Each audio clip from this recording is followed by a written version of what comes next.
이 시간 하나님께서 우리에게 주신 말씀 신약성경 마가복음 16장 19절에서 20절까지 말씀입니다. 두 절이거든요. 우리 같이 함께 마가복음 16장 19절 20절 함께 봉독하도록 하겠습니다. 시작.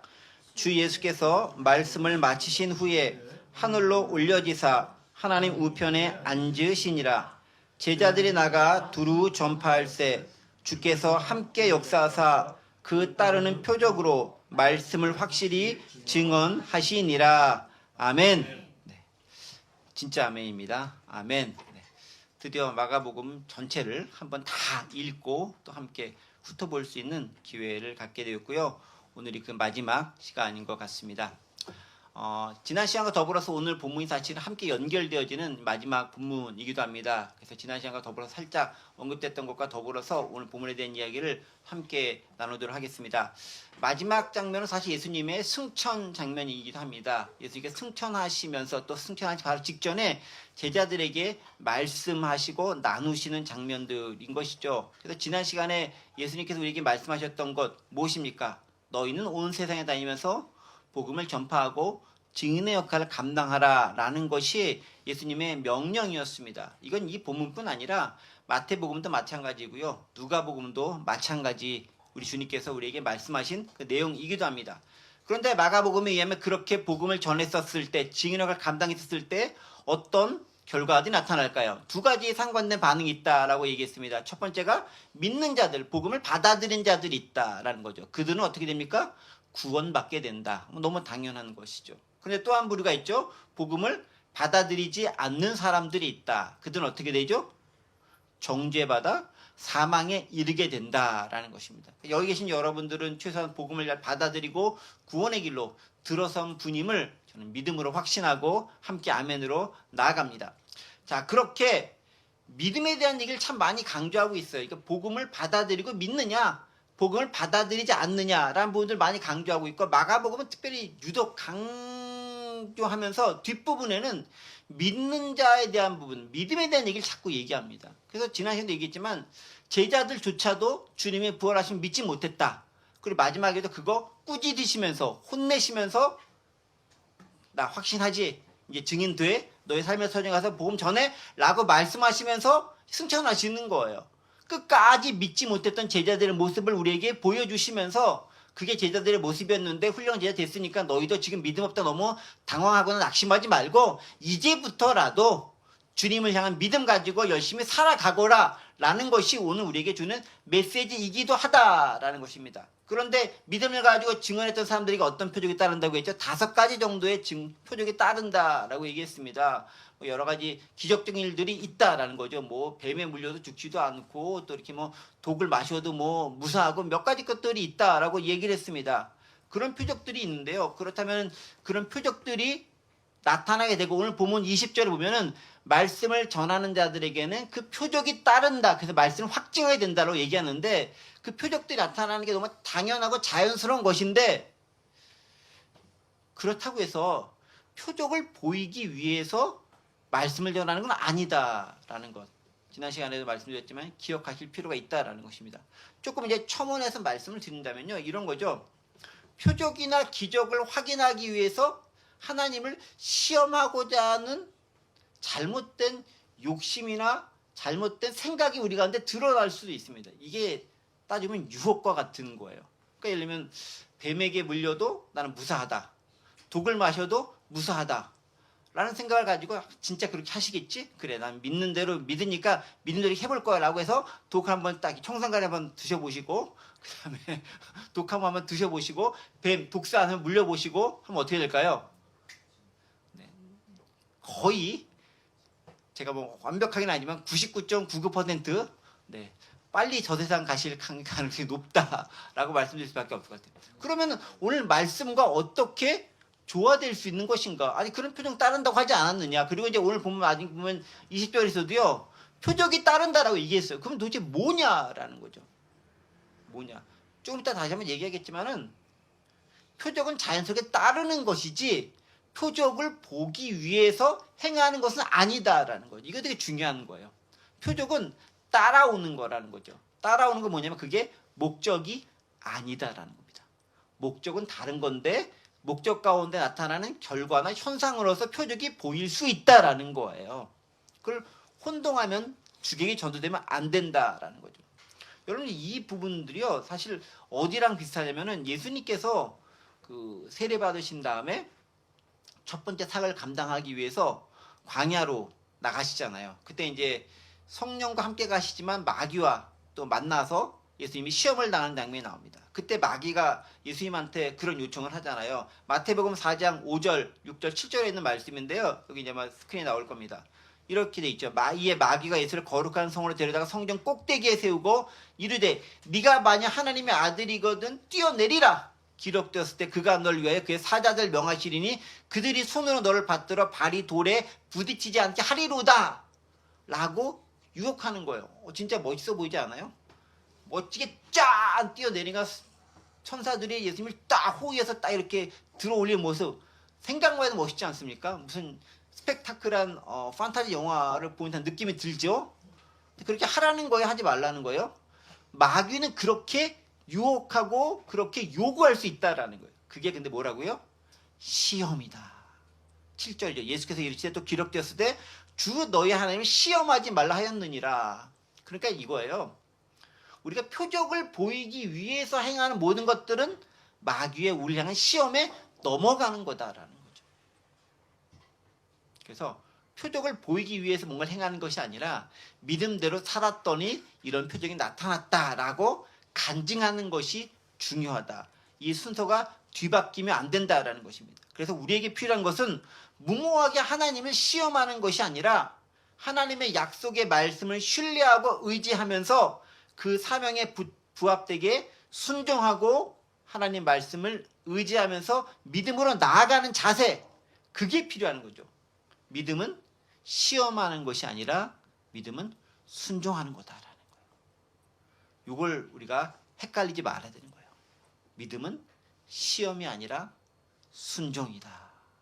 말씀들 했더니 이렇게 역사가 되었다라는 걸 경험하는 게 믿음의 모습이다라는 것입니다. 바로 그런 모습을 한 다음에 19절로 넘어와서 오늘 본문의 말씀이 시작됩니다. 주 예수께서 말씀을 마치신 후에 19절이죠. 하늘로 올려지사 하나님 우편에 앉으시니라. 그 말씀 마친 다음에 이제 어떤 장면이냐면 예수님께서 본격적으로 승천하시는 장면을 아주 심플하게 마가는 간단하게 요약하고 있습니다. 주 예수께서 말씀을 마친 다음에 하늘로 올려지사 하나님 우편에 앉으시니라. 자, 그럼 좀 자세히 보겠습니다. 주 예수께서 말씀을 마치신 후에 무슨 말씀을 마쳤다는 거예요? 무슨 말씀? 무슨 말씀? 그렇죠. 너무 어렵게 생각하시면 안 돼요. 방금 제가 열심히 말씀드렸던 그런 말씀들인 거죠. 그런 말씀들. 또 어떤 말씀? 다른 복음서들이면 어떤 말씀입니까? 성령을 너희는 기다리라는 말씀들인 것이죠. 마가복음에 의하면 여러 가지 네가 권능을 받고 말씀을 전하면 표적이 따르게 된다라는 그 말씀 마친 다음에 올라가셨다는 것이 되고, 이것과 병행되는 복문들이 있습니다. 누가복음인데요. 누가복음을 좀 보겠습니다. 누가복음 24장 49절에서 53절 말씀과 또 이어지는 사도행전 1장 6절에서 11절 말씀인데요. 누가복음과 사도행전 여러분 아시겠지만 이제 같은 저자가 쓴 것이기 때문에 동일한 의미를 가지고 있습니다. 누가는 이제 어떤, 그러니까 마가복음과 달리 누가는 무엇을 특별히 말씀에 대한 내용들을 가지고 이야기하고 있냐면은 성령의 은혜와 능력을 받으라라는 것을 상당히 예수께서 승천하기 전에 하셨던 말씀으로 기록하고 있습니다. 그래서 이제 누가복음 24장 49절 53절 보세요. 볼지어다 내가 내 아버지께 약속을 너희에게 보내리니 너희는 위로부터 능력으로 입혀질 때까지 이 성에 머물라. 위로부터 능력, 성령의 능력이죠. 그 다음에 50절에 보면 예수 그들이 베다냐가에 가서 손 흔들어 그들이 축복하시더니 축복하실 때 그들도 하늘로 올려지신다라고 하면서 이제 오늘 본문과 연결되는 부분은 나타나 있죠. 그 전에 누가복음에 뭐라고 했대요? 능력이 덧입혀질 때까지 이 성에 머물면서 기도하면서 성령의 충만함을 받으라라는 것이 누가가 이야기하는 거예요. 그게 누가복음의 마지막 장면이었죠. 그리고 사도행전에서는 그 마지막 장면이 실제로 이루어진 것이 발견되어져야 되는 거잖아요. 증명되어져야 되는 거잖아요. 그러다 보니까 오늘 이 장면과 중첩되면서부터 자연스럽게 사도들이 마가의 다락방에 모여 기도하면서 성령 충만을 받는 장면들이 연결됩니다. 그게 이제 사도행전 1장 6절 11절이죠. 그들이 모였을 때 예수께서 여쭈어 이르되 주께서 이스라엘을 회복하시면 이때니까니 이르시되 때와 시기는 아버지께서 자기의 권에 주셨으니 너희가 알 바 아니요. 8절 오직 성령이 너희에게 임하시면 그러니까 권능을 받고 예루살렘 온 유대와 사마리아 땅끝까지 이르러 내 증인이 되리라 하시니라 라는 말씀을 마치고 그들이 보는 데서 올려져 가시었다라고 얘기합니다. 그러니까 누가복음과 사도행전에서는 뭘 강조하죠? 성령 충만, 성령의 능력을 덧입고 성령 충만함을 받아서 내 사명을 감당하라라는 거예요. 그 말씀하시고 누가복음에서는 올라가셨다라는 거죠. 마가복음에서는 표적이 따른다라는 얘기를 하시면서 그 성령의 역사를 말하면 너희가 사역을 감당했을 때 그런 역사와 능력들이 보일 것이다라는 것들을 이야기해 주면서 예수님은 승천하신 장면들이 있습니다. 약간 차이가 있지만 사실은 같은 거예요. 성령의 은혜를 가지고 사역하게 됐었을 때 놀라운 역사가 너희 뒤를 따를 것이다 라는 것이죠. 그 말씀을 하시고서 예수님께서는 올라가셨다라는 것입니다. 자, 그런데 보세요. 그 말씀하시고 마치신 다음에 하는 예수님께서 승천하신 거잖아요. 승천하실 때 어떻게 승천하셨습니까? 19절 마가복음 10장 19절 말씀 다시 한번 보세요. 뭐라고 되어 있습니까? 주에서 말씀 마친 후에 하늘로 올려지사 본인 스스로 추석열 가지고 붕 하고 올라가셨다는 게 아니라 올려지셨다. 수동태 올려지셨다라는 거죠. 여기 그죠? He was received up into heaven. 좀 재밌는 표현이죠. 하늘로 받아들임 바 되었다라는 거죠. 그렇죠? 하늘에서 예수님을 받았다라는 거죠. 그러니까 누군가가 끌어올려서 이렇게 받아들임 바 된, 상당히 주님께서 주도적으로 한 게 아니라 하나님께서 예수님을 부활 승천시키셨다라는 거예요. 그러니까 예수님께서 스스로 내가 부활했다라는 게 아니라 하나님께서 예수님을 부활시키신 것이고 하나님께서 예수님을 승천시키신 거다라는 거죠. 하나님의 주권적 역사가 여기서도 드러나게 된다라는 거죠. 그러니까 예수님께서 마지막 선까지 자의적으로 한 것은 별로 없어요. 다 하나님의 뜻 가운데서 하나님의 능력에 힘입어서 부활도 하시고 승천도 하시게 되었다는 것 우리가 기억할 필요가 있습니다. 그러니까 심지어 예수님마저도 내심으로 뭔가 할 수 있는 것이 충분한 그분마저도 내심으로 하지 않고 하나님의 은혜에 덧입어서 사역을 감당하고 구원의 역사를 이뤄갔다라는 점을 생각해 본다면 우리가 주님의 일을 하는 데 있어서도 우리의 힘과 능력으로 하지만 그게 내 힘과 능력이 아닌 하나님께 주신 은혜를 가지고 그 힘과 능력을 발휘할 수 있어야 된다는 것을 다시 한번 발견하게 된다는 것입니다. 중요한 것이죠. 내 힘으로 봉사하는 것이 아니라 하나님 주신 힘으로 봉사하는 것. 그래야 지치지가 않아요. 그리고 두 번째는 그래야 자기 의가 생기지 않아요. 내가 이렇게 있는데 나를 못 알아보다니, 나를 무시하다니, 나를 알아주지 않다니 그런 말이 안 나온다라는 거죠. 그래서 봉사는요 하나님 주신 힘으로 감당하는 거다. 예수님께서 그렇게 부활 승천하셨다라는 것입니다. 그러면서 얘기하는 거죠. 엉뚱한 거 관심 갖지 말고, 즉 누가복음에는 때와 시기 관심 갖지 말고 뭐래다 성령 충만을 가지고 그 사역에 충실하고 애써라라는 거죠. 그게 우리 주님께서 마지막에 승천하시면서 우리에게 말씀하신 내용이다라는 것 우리가 특별히 기억하실 필요가 있습니다. 그리고 이제 사도행전에 한 가지가 더 첨언되어져 있죠. 사도행전 1장 6절 11절 마지막 11절 보면 이런 말씀이 있습니다. 사도행전에 있죠. 이르되 갈릴리 사람들 어째여 서서 하늘을 쳐다보느냐. 승천한 거 봤다. 그 다음에 뭐 해야 됩니까? 열심히 가서 사역해야 되죠. 그러면서 이야기하죠. 너희 가운데서 하늘로 올려오신 이 예수는 하늘로 가심을 본 그대로 오시리라 하였느니라 라고 얘기하시면서 어떻게 재림할 것인가에 대한 부분들도 명확하게 이야기하고 계신다라는 거죠. 승천하신 대로 그대로 오신다라는 거예요. 그러니까 전에도 말씀드렸듯이 이미 주님께서 나는 오래전부터 와있던 사람이다 뭐 이렇게 얘기하는 거 다 헛방이다. 다 거짓말이다. 주님의 재림은 많은 사람들이 볼 수 있게 올라가신 그대로 내려오신다. 그것을 기억할 필요가 있다라는 것입니다. 자, 그렇게 예수님께서 하늘로 올려진 다음에 그 다음에 어떤 일이 발생하십니까? 보시죠. 19절 보면 하나님 우편에 앉으시니라 라고 되어 있습니다. 어떤 일이 된다고요? 하나님 우편에 앉으시다. 승천하셔서 하늘에 올라가셨는데 어디 계신다? 하나님 우편에 앉아 계신다 라고 얘기했습니다. 자, 하나님 우편에 앉아 계셨다라는 것은 더 이상 이제 이 땅에는 계시지 않고 우리와 좀 다른 차원에서 역사하고 계시고 그것에서 존재한다라는 것을 이야기하고 있습니다. 그런데 하나님께서 계신지 안 계신지를 어떻게 알겠어요? 우리가 물론 믿음으로 알겠지만은 사실 하나님께서 그것에 계신 것을 본 사람이 있어요. 누가 봤을까요? 그렇죠. 제가 답을 말해야 되죠. 누가 봤을까요? 스테반이 봤습니다. 사도행전 7장 56절입니다. 예수님이 승천하신 후의 모습은 초대교회의 사도들에게도 그대로 목격돼서 보좌 우편에 계신 것을 사도들도 봤다라고 기록하고 있습니다. 사도행전 7장 56절이죠.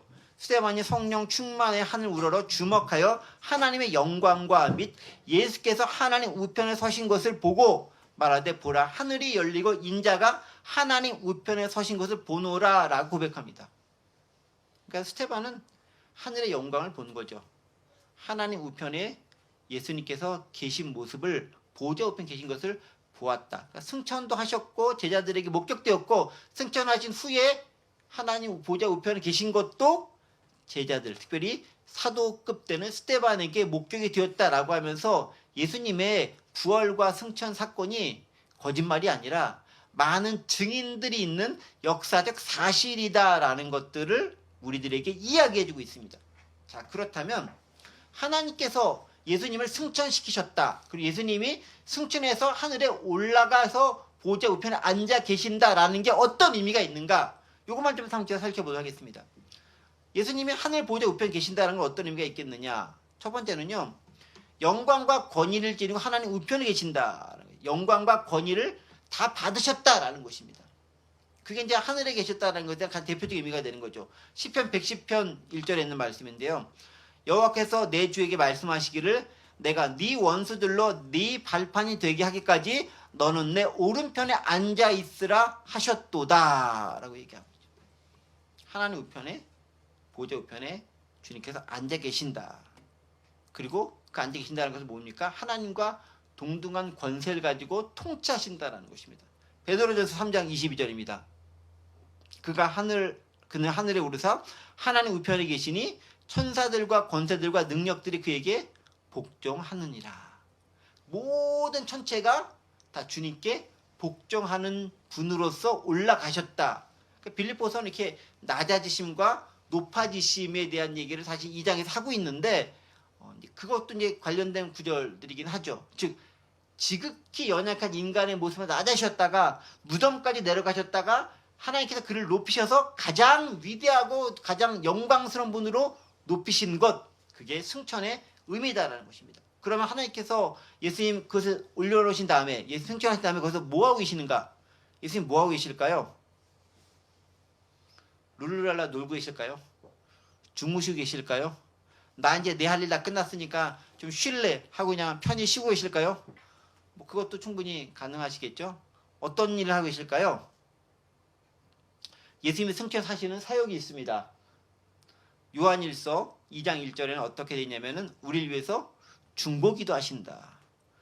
나의 자녀들아 내가 이것을 너에게 쓰면 너희로 죄를 범하지 않게 하려함이라. 만일 누가 죄를 범하여도 아버지 앞에서 우리에게 대언자가 있으니 곧 의로우신 예수 그리스도시라 라고 하면서 예수님께서 우리에게 대언자가 되셔서 우리를 위해 중보하시면서 우리를 위해서 하나님께 아뢰는 역할을 감당하고 계신다라고. 그러니까 승천하셨다라는 건요. 아무것도 안 하기 이제 지성을 끝냈으니까 내 할 일 끝! 성령께 나 맡겨졌으니까 내 할 일 끝이 아니라 여전히 예수님도 역사하고 계시고 일하고 계신다라는 거예요. 어떤 일? 우리 위해서 기도하고 계신다. 믿으셔야 됩니다. 이거 믿음으로 아는 거예요. 그 다음에 또 특별히 어떤 일 하시느냐? 하나님의 뜻을 행할 수 있도록 힘주시는 역할을 하신다. 그러니까 우리가 뭘 행했을 때 내 힘으로 하는 게 아니라 주님과 더불어 하는 힘으로 한다라고 했었을 때 예수님께서 하늘 보좌 우편에서 힘주셔서 그 힘으로 가능하게 되는 거죠. 히브리서 13장 20절 21절인데요. 양들의 큰 목자이신 우리 주 예수를 영원한 언약의 피로 죽은 자 가운데 이끄신 평강의 하나님을 수식하는 게 길어요.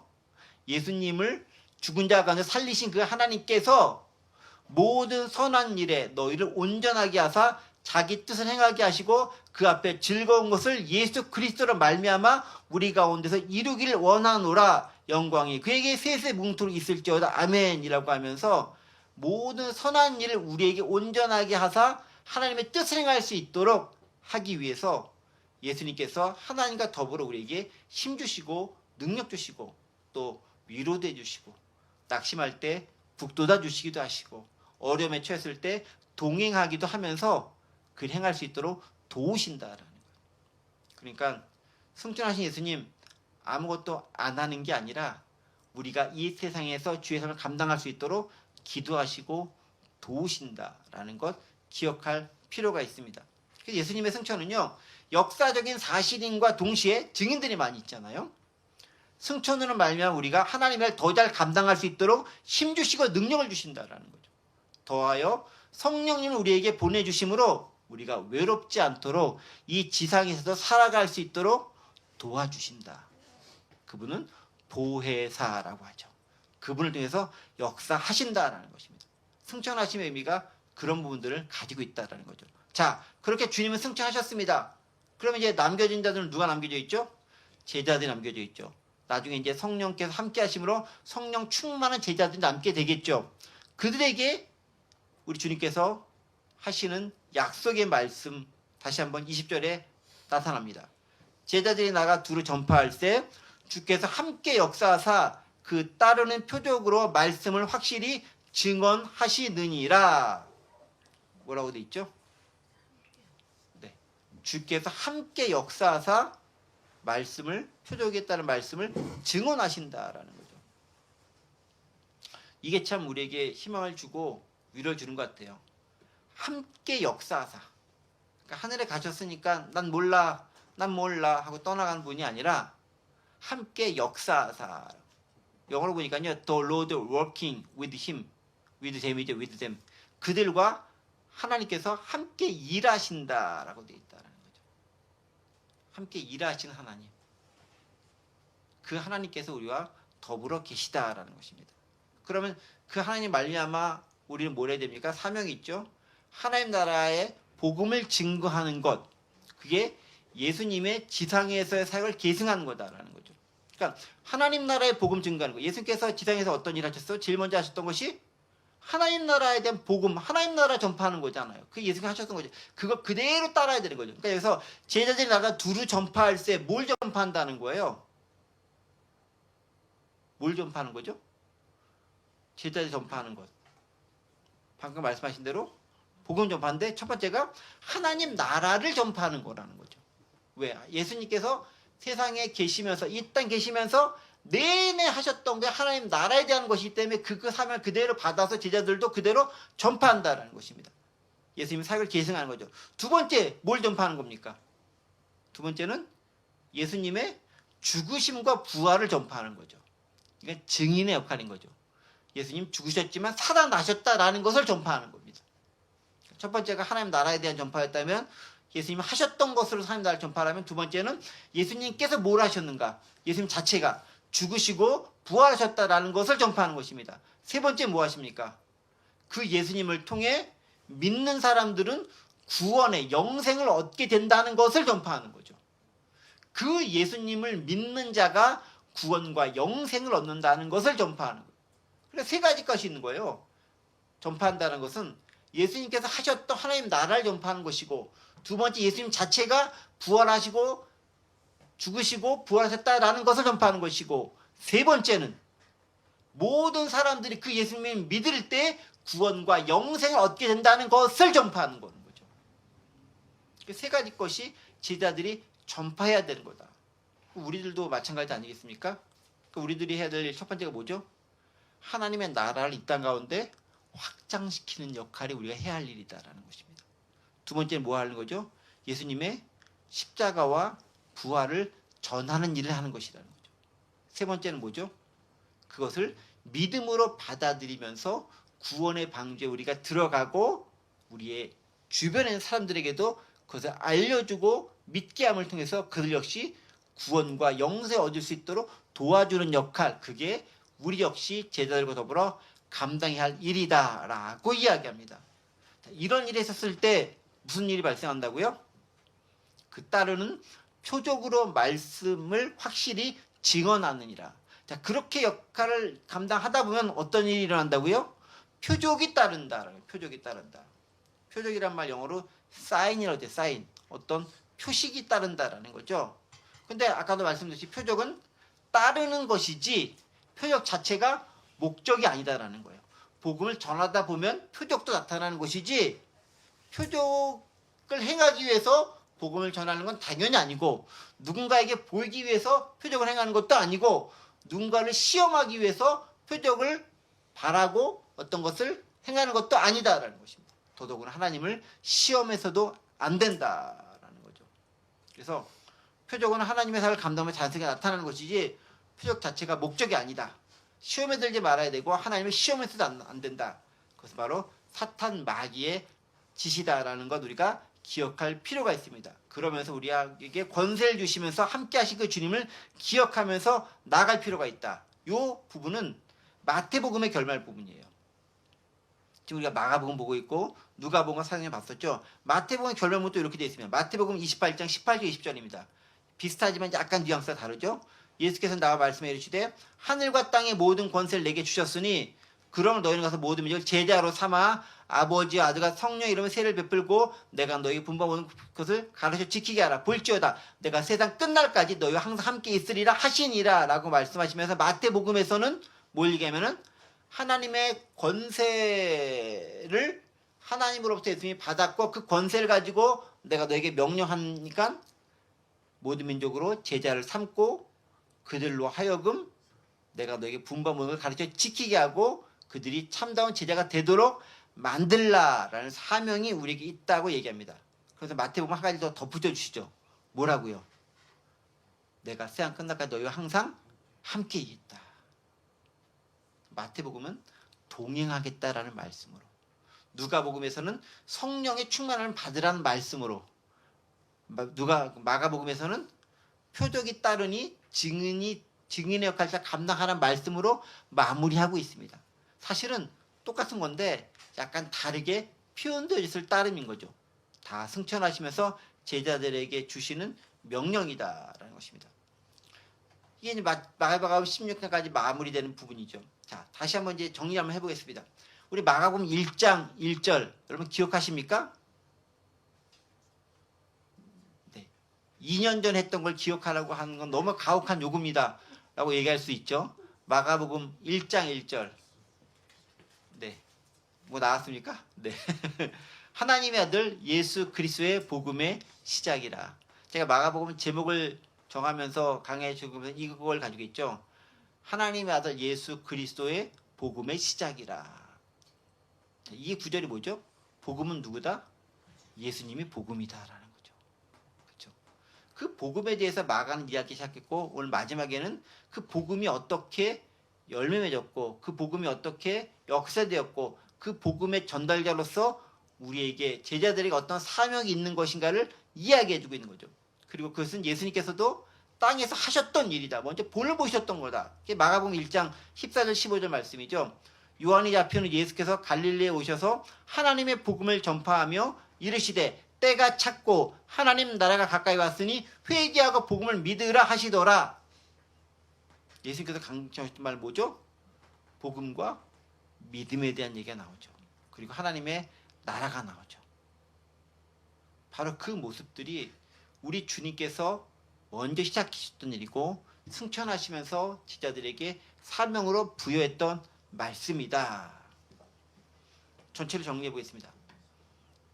예수님 자체가 복음이다라는 거죠. 그리고 그 예수님이 전파한 하나님 나라가 복음이고 예수님의 죽으심과 부활과 승천이 복음이다. 그래서 우리가 보통 복음이 뭐야? 라고 물어봤을 때 정확하고 명확하게 답변하기가 약간 애매한 경우가 있어요. 물론 이제 어떤 복음서에 나타나는 복음인가에 따라 약간 다르긴 하겠지만 또 그 복음은 서신서에 나타나는 것도 약간 다르기도 하겠지만 마가복음에 나타나는 복음은 뭐죠? 예수님 자체가 복음이고 예수님이 전파 하나님 나라가 복음이고 예수님의 죽으심과 부활과 생천이 복음이다라는 거예요. 또 복음은 구원이고 복음은 하나님 나라고 복음은 하나님의 공의와 사랑이고 복음은 오직 예수 그리스도라는 믿음으로만 얻을 수 있다고 강조하고 있습니다. 그리고 그 복음을 받은 자인 우리 제자들은 어떤 사명? 그 복음을 전하는 사명을 가지고 있다. 복된 소식을 전하는 사명을 가지고 있다. 자, 그렇다면 한 가지만 짚고 넘어가겠습니다. 복음이라는 것은 복된 소식인 거잖아요. 그렇죠? 굿뉴스라고 영어는 표현합니다. 그러면 그것이 굿뉴스가 되기 위해서는 그 굿뉴스를 받아들이는 사람이 그것을 복된 소식으로 들을 수 있는 환경 가운데 처해져 있고 자신의 처지를 깨달을 때만 비로소 가능하게 되는 거죠. 그렇다라고 한다면 우리는요, 우리가 복음이 진짜 필요한 자인지, 또 내가 전해야 될 그 대상이 복음을 필요로 하고 있는 사람인지를 먼저 확인해 볼 필요도 있습니다. 물론 복음은 누구에게나 일단 전해야 되는 거예요. 그러면 그 복음이 필요한 사람은 그 복음을 합당하게 받아들이는 자가 되는 거고, 복음을 받아들일 만한 그릇이 되지 않거나 하나님께서 받아들인 자가 아닌 사람은 그 복음을 거절하겠죠. 그 책임은 우리에게 있지 않습니다. 그러나 전할 책임은 우리에게 있다. 어떤 책임이 있다? 복음을 전할 책임이 있다. 증인으로서 책임이 있다라는 것입니다. 그래서 우리는 결국 복음을 통해 세상을 변화시켜야 됩니다. 그 복음을 가지고 세상에 나아가서 하나님의 나라가 주님 다시 오실 때까지 확장되도록 너희들 책임이 저와 여러분들에게 있습니다. 바로 그 책임이 우리 부학하늘 공동체에도 있는 줄 압니다. 그 사명을 잘 감당할 수 있는 저와 또 함께 참여한 여러분들 모두가 되시기를 간절히 원하면서 마가복음 전체에 대한 부분들을 마치도록 하겠습니다. 함께 기도하겠습니다. 하나님, 복음에 대한 얘기를 2년 동안 하나님 나라와 더불어 예수 그리스도의 시작과 죽으심과 부활과 승천을 통해 확인할 수 있도록 하심을 감사드립니다.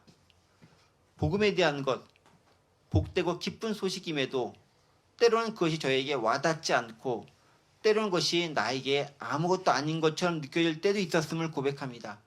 그러함에도 불구하고 역사적 사실로서 예수 그리스도를 받아들이고 그 믿음을 가지고 살아가게 하시고 그 복음을 전하는 증인의 삶을 제대로 살 수 있도록 도와주옵소서. 아직도 이 세상에는 복음을 알지 못하고 복음을 받아들이지 않는 많은 사람들이 있습니다.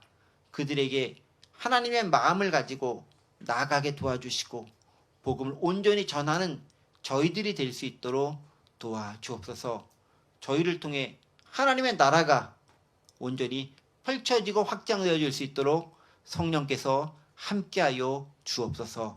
감사드리며 예수 그리스도의 이름으로 기도하옵나이다. 아멘.